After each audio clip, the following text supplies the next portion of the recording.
मैं अनीता शरद झा आप सबके सामने मेरी लघु कथा प्रस्तुत है। ब्रह्म मुहूर्त के ब्रह्म राक्षस। चलो मुझे स्कूल तक छोड़ दो बेटा। नमन ने रजाई को अपने आप से कसते हुए कहा। मम्मी, मैं अभी अभी तो सोने की कोशिश में लगा था। रात कड़कती ठंड से परेशान, पढ़ाई नहीं कर पाया।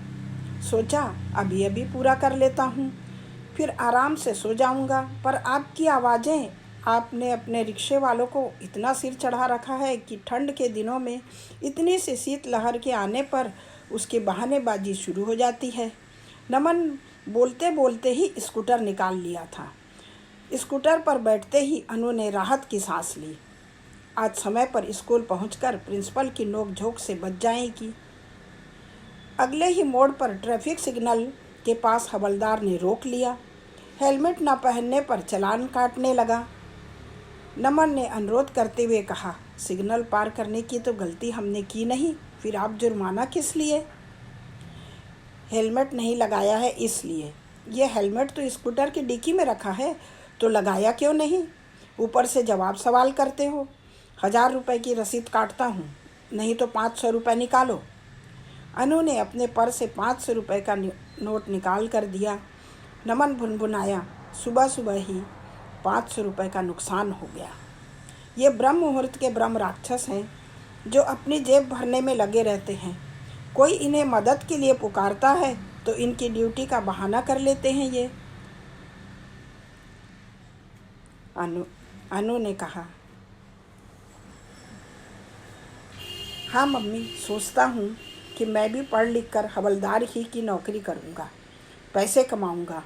किशोर मन की गिरह लगाई। क्या कहा? मेरी सच्चाई और संस्कारों का यही नाम दोगे? आप जैसे ईमानदार और कर्तव्यनिष्ठ शिक्षिका को केवल राज्य, राष्ट्रीय स्तरीय पुरस्कार, मान सम्मान की पड़ी रहती है। क्या रखा है इन बातों में? बेटा, यही तो मेरी पूंजी है जो मैं तुम्हें विरासत में दे सकूं। मैंने एक को भी यदि कामयाब इंसान बनाया तो एक ब्रह्म राक्षस को मदद करने से रोक लूँगी।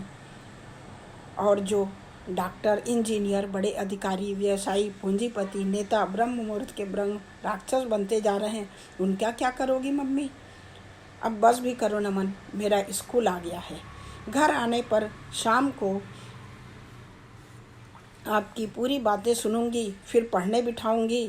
अपनी ही तरह टीचर बनाना है तुम्हें, जो अपने आने वाली पीढ़ी को सच्चाई, समर्पण की भावना से प्रेरित करे और भारत माता के सच्चे सपूत कहलाने के लिए अपने आप को गौरवान्वित महसूस करे।